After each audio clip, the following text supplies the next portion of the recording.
Hi, my name is Kay Munson, and I want to report that on Thursday I was scammed out of $23,000.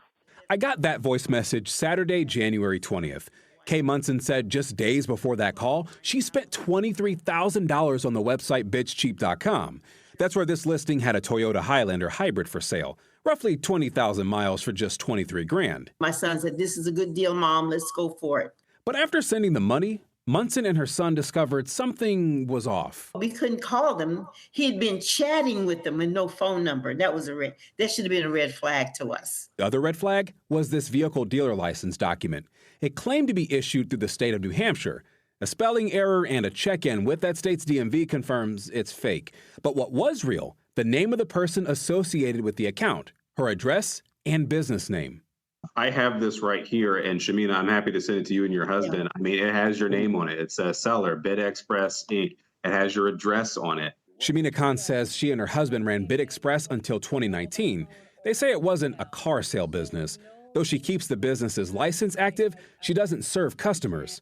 Her name and current address were listed under the seller information for the car that Munson supposedly bought. We've never, ever, ever, ever, ever owned a Toyota Highlander. Ever. I set up a virtual meeting between me, Shamina, and her husband, and Kay Munson. We're sorry this has happened to you, but we can assure you we had nothing to do with this.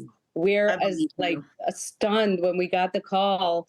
When my husband got the call about this, I'm like, we're sitting in our home and trouble comes to find you. And trouble found them more than once. Khan says 3 different Bank of America accounts were listed under Khan's Social Security number. She hasn't banked there in nearly 3 decades, she says. But what got Khan more heated? Kay Munson says someone employed with Bank of America divulged Khan's name when Munson provided them the account numbers associated with the fraud. I'm a little surprised Bank of America told you right, that giving Shamina's out name was my dead. information. Yeah, that's right.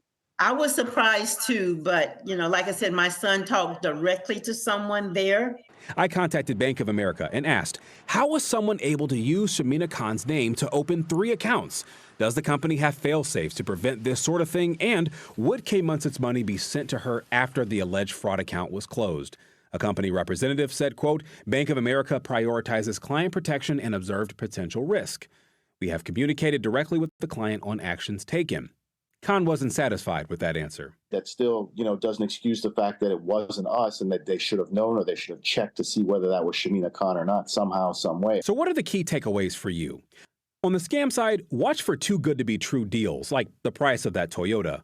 If on an unfamiliar website, use a domain search website such as lookup.icann.org to see how long that site's been active and who owns it. In this case, it was only active less than 2 months by a private owner. And really think if you want to put your banking information out there. If you do and it goes wrong, contact your bank. Now, on the fraud side, report your case to the authorities, including police, the Federal Trade Commission, and the State Attorney General's office. Place a fraud alert on your credit report and close any fraudulently opened accounts and legitimate accounts that were compromised. And just a couple hours ago, I actually talked to Kay Munson asking her, have you got your money back yet? She says right now the accounts that were associated with that other woman apparently had been closed, and we're hearing apparently that Bank of America is not going to give that money back yet. They have 90 days, Gerald and Deborah, when they decide if they're going to give that money back. So it's not even a done deal yet. Oh, it's so true. Your woman said, you're sitting at home and trouble comes to find you. You can't be too vigilant in protecting yourself. Thanks, Chris.